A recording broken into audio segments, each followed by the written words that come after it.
your foot. There's been an accident at the house.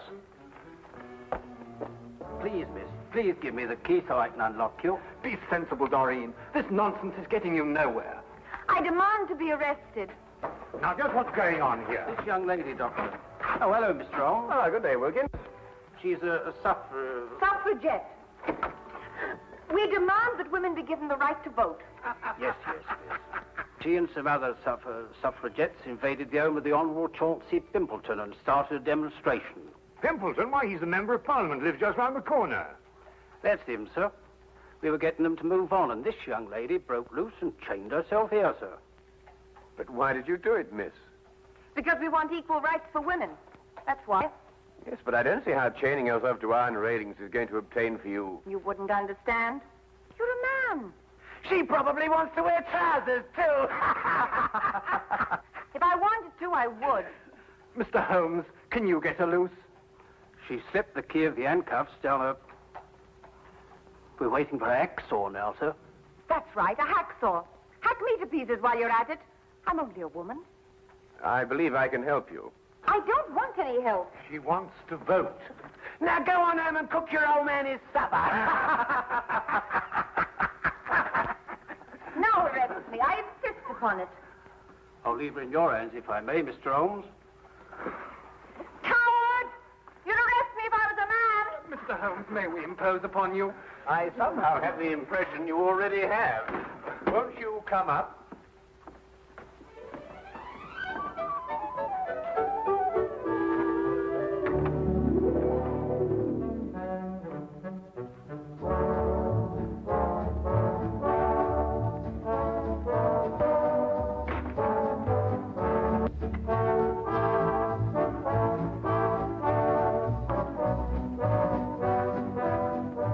Permit me to introduce ourselves.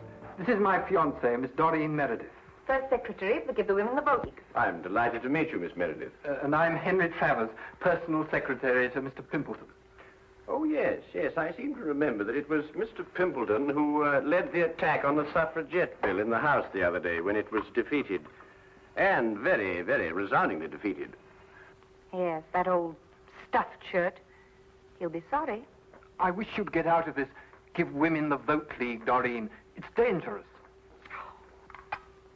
Yes, I can see that it has its inconveniences, Mr. Travers, but I don't really believe that it's dangerous. Would you call bombs dangerous, Mr. Holmes? Good heavens, are they using bombs now? Oh, just a teeny one. Boris and I made it to blow up a lion. My dear young lady, you don't blow up a lion, you shoot it. Who is Boris? An anarchist. An anarchist. He's an old dear who wouldn't hurt a fly. Blowing up lions, anarchists. Sometimes I don't know where modern England's going. Well, perhaps Miss Meredith might be good enough to indicate that direction for us. Well, it all began at the meeting of the Give the Women the Vote League. Miss Agatha Axton, our president, was presiding. Quiet, ladies, quiet. I call this meeting of the council in order to consider our next step in view of the defeat we suffered last week. As you know, the Honourable... Honourable... Gosh, even if he is my cousin. Well, anyway, Chauncey Pimpleton rallied the anti-women forces in Parliament and defeated our bill by the narrow margin of 347 to 1. Boo! Pimpleton! Boo! Pimpleton! We've got to do something, ladies. We're not making enough noise in the world. What would Joan of Arc do? What would Catherine of Russia do? They would attack. They would blow up something. Blow up something? How do you do that? I don't know, but they would do it. Don't bombs blow up things? I think they do. Let's buy a bomb. Where can you buy one? I've never heard of a bomb shop. We could make one. I'll make one. Can you? I don't know. I've never tried. I'll get a book. Good. But, What shall we explode? Let's explode a lion. Wonderful. We'll explode a lion. A very small one, of course. Well, anyway, I didn't know how to make a bomb. So, So she advertised in the Times. Wanted, a person who knows how to make a bomb. Oh, yes, yes. Dr. Watson and I read the advertisement. We tried to decipher it under the impression that it was a code. Never occurred to us for a moment that it meant what it said. well, anyway, Boris answered it. Yes, that's right. I am the person who makes a bomb. Sit down. Please, it is you who advertised. Yes, it's me. I'm so glad you answered, Mr. Turgov, Boris Turgov. Do you really know how to make a bomb, Mr. Turgov? All over the world I have made bombs. Big ones and little ones. Bombs that go... and bombs that go... Well, you must understand, we don't want to hurt anyone. We just want to blow up one of the lions in Trafalgar Square. I think a little bomb would do, one that goes... One that goes... Do your bombs make a lot of noise? Not those that go... Oh, I must ask you just another question. It's a matter of principle. Do you believe in the equality of the sexes? Please, I'm an anarchist. All I believe in is nothing. Oh, excuse me. That sounded funny. Have you the ingredients for the bomb, please? Oh, well, I'm afraid you'll think me an awful amateur, but I don't know what ingredients go into a bomb. Is nothing. We will go to the chemist and buy them.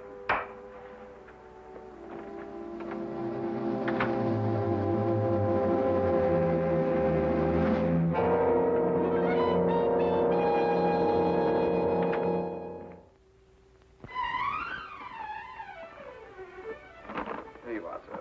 Everything you ordered. Glycerol, toluene, nitrate, and sulfuric acid. Oh, yes, and gun cotton. Yes, ma'am. Be careful, though. You could make a bomb with what you have here. Good day. Good day.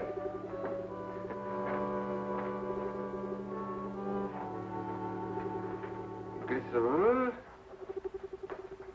toluene, nitrate, and sulfuric acid. Gun cotton. Good Lord, that's all they can make with the stuff. A bomb.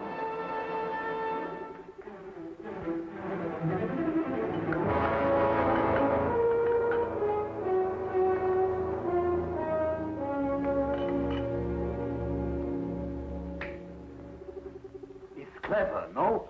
A green croquet ball. Who would suspect a green croquet ball? Well, I'm sure I wouldn't. Like this, it unscrews in half. Are you sure it'll work? With a trigger, yes. With no trigger, no. A trigger I must put in. Have you bought some wire, please? Oh, no, I'm afraid I forgot. Would a hairpin be all right? Is possible.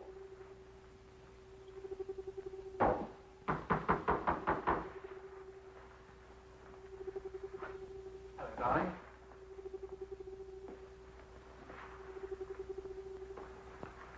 Guess what this is? Well, croquet ball, of course. No, it isn't. Here, let's put it back into the garden. But, darling...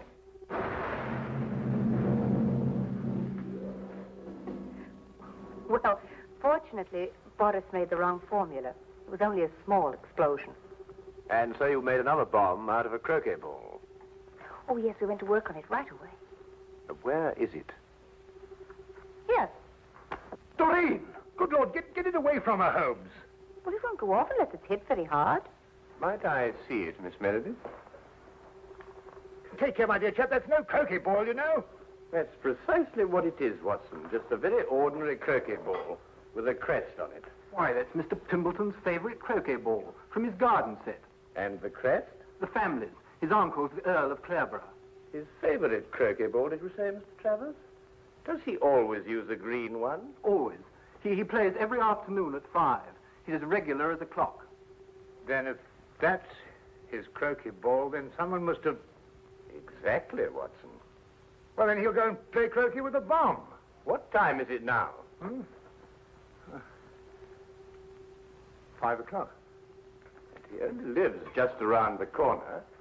If he's as punctual as Mr. Travers says he is...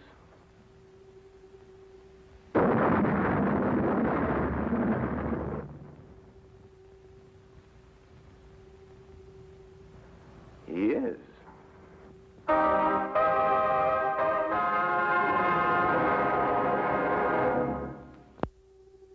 He was standing here when it happened. It was his first swing at it. And that's the first time in the history of Scotland Yard a man's been killed that way. Oh, really, Lestrade? Was there anyone else with him at the time? Fortunately, no. Mr. Pimpleton had invented a game where he played alone. He always won that way. Tell you that ball, Holmes, might be another bomb. Oh, well, we'll soon know, won't we, Watson? Any other leads, Lestrade? Well, he received a delegation here in the garden. Oh, yes, I seem to have heard something about that. Yes, a girl named Doreen Meredith presented him with a suffragette's petition. Oh, really? Doreen Meredith. Yeah, a lovely name. Yes, it is rather. Lestrade, do you believe the ladies blew him up because he defeated their petition in the House? Here, let me have a go at this. Well, you know these suffragettes, they're capable of anything. These wickets aren't in line, you know. No, it's not that, Lestrade. Your swing is wrong. Look. But nevertheless, bombing seems a bit drastic even for suffragettes. So is this business of their wanting a vote. Well, why not give them the vote? They couldn't do any worse with it than we have. Oh, hello, sir. This is Mr. Travers, Mr. Pimpleton's private secretary. Mr. Holmes, Dr. Watson. Oh, I've already How do you met do, Mr. Travers? You've already what? Oh, I've already seen Mr. Holmes down from the window. I understand that Mr. Pimpleton was the heir of the old Earl of Clareborough. Yes. Tell me, who is next in line to the title? Well, possibly I am. I'm a remote cousin of the Earl's. Yes, I understand that you were in the garden with Mr. Pimpleton when the delegation from the suffragette movement called on him. Yes, I was. Interesting. Do you play croquet, Mr. Travers? No, I prefer lawn tennis. Quite so, quite so. But you really ought to try croquet, you know. Under normal circumstances, it's a fascinating and completely harmless game. From the Pimpleton, Holmes suggested a stroll in Hyde Park. I suspected what he hoped to find there. Here in Hyde Park, where vast multitudes of people can gather to hear us, under the banner of free speech, I call on the women of England to demand equal rights with men. We cook, we sew, we scrub. Why shouldn't we vote? Throughout the ages, women have been the pawns of men. Men of England, hold your ground. Keep women where they belong, in the kitchen. Women of England, keep out of the kitchen. Give them the vote now, and in 5 years' time, they'll be running the country. Sir, I ask you, are women slaves? Sir, I ask you, are they capable of voting? I know speak English.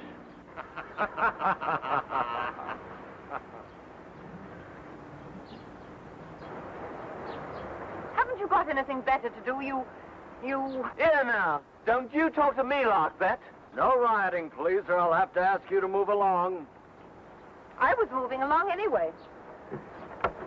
I'm very particular whom I speak next to. Huh? Free speech. You say something men don't like, they tell you to move on. Well, of course, Miss Meredith, like all prophets, you're ahead of your times. And without honor in your own country. Oh, Miss Meredith, we'd like to ask you a few questions about Boris Turgoff.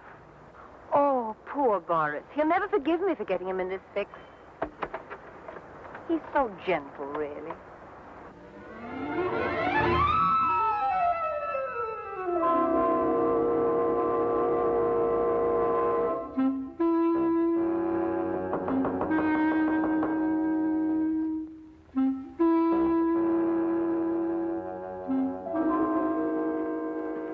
who there? Sherlock Holmes. You want what? I'd like to have a word with you, Mr. Turgoff.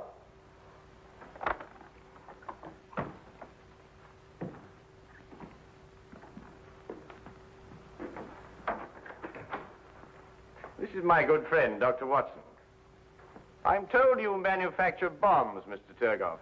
All kinds. Long fuse, short fuse. Did you make only one bomb for Miss Meredith? Oh, you know of that one. Well? 2 bombs I make for her, but one her young man sets off, accidentally, he says. Do you know where this other bomb blew up? Yes, in Mr. Pimpleton's garden. Not the first time that the Turgoff bomb goes off in the wrong place. Can you explain how the bomb became substituted for the croquet ball? No, I do not go inside the house. I wait outside. Then the police come. And when the police come, Turgoff goes. Always. Without exception. I see. Miss Meredith tells me that you sent it to someone who makes little bags in which to carry bombs. Yes. A friend of mine I have who makes bomb bags. Who is he and where does he live? A Greek named Chenten Young. He lives in Soho at 22 Flower Street. A Greek named Chenten Young? He says he's a Greek. Am I to call him a liar? Thank you very much, Mr. Turgoff. Come, Watson.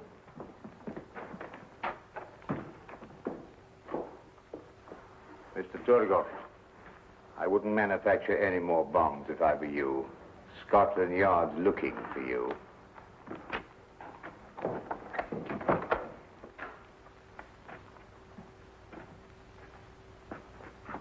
What? No more bombs? What am I to make then? Paper bags filled with air, maybe? Paper bags.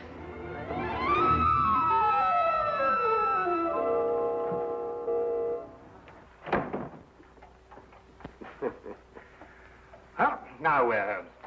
Well, now a visit to Mr. Chenten Young, and then a bit of research at the College of Heralds. College of Heralds? You mean where they keep all the records of the title family? Precisely. This case started with the theory that women would get the vote, and I believe that one day they will. Oh, nonsense. And the solution of the crime lies in the theory. You mean some hidden factor we may have overlooked? Some subtle factor, Watson. Like a bomb?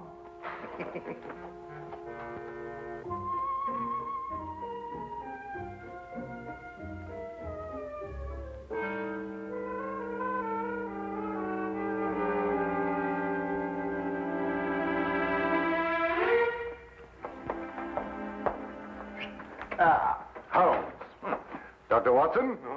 Isn't it a wonderful day? Yes, that's straight. You look very pleased with yourself. I am, Holmes, I am.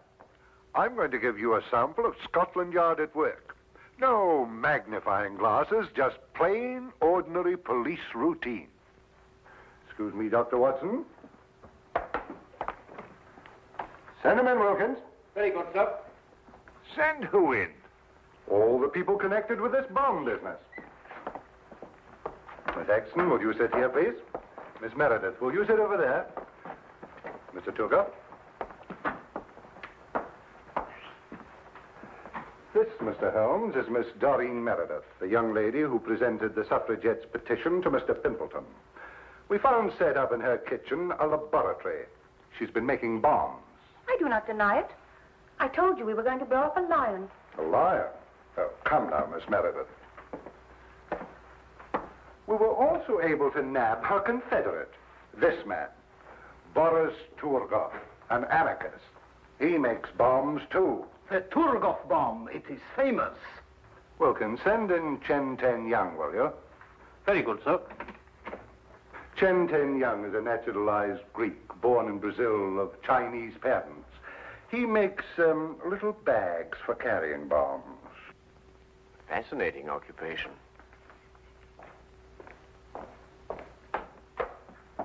Chen. Tell me, Chen, did this young lady order a bag from you? Yes, mister.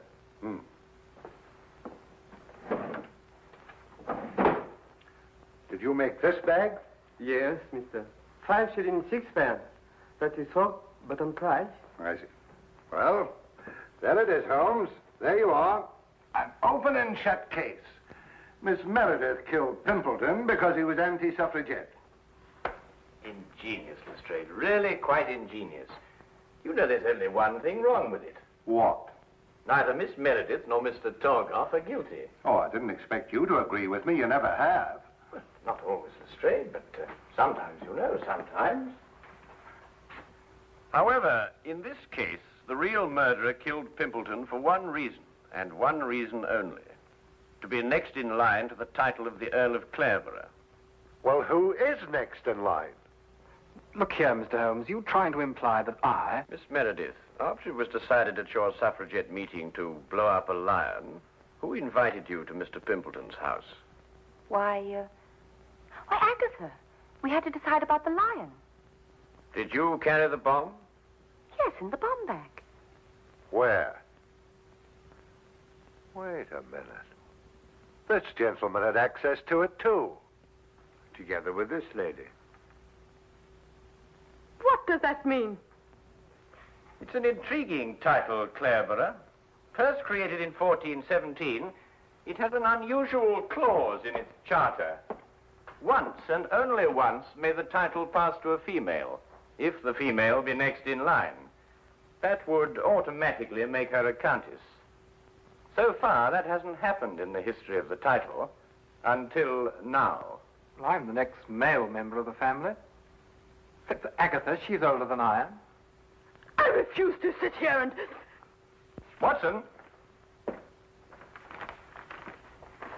Thank you. You'll notice, Lestrade, that this bag is identical to Miss Meredith's. Chen, who ordered this second bag from you? This woman, mister. Uh-huh. Chen, why didn't you tell me this? You know ask me, mister. This man, he asked me. And you see, the switch was simple and premeditated, of course. Why, Miss Axton, how could you? Preposterous!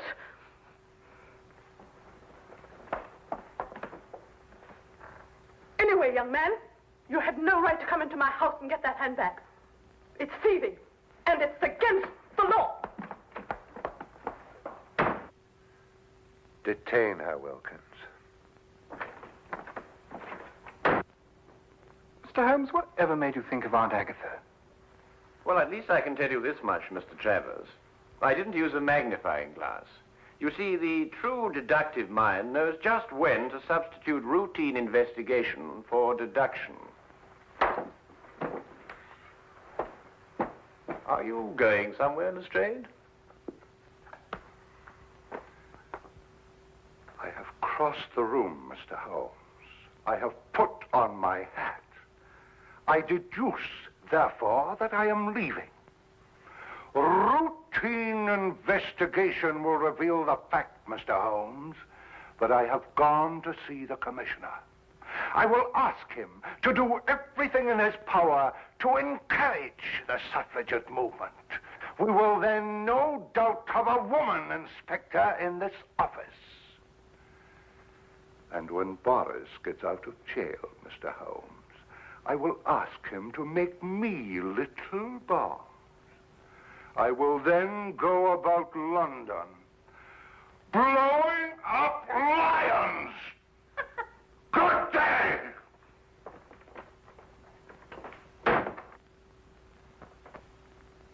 You know, Holmes, I've been worried about his complexion lately. I think Lestrade needs a rest. Yes, Watson, yes, I'm inclined to agree.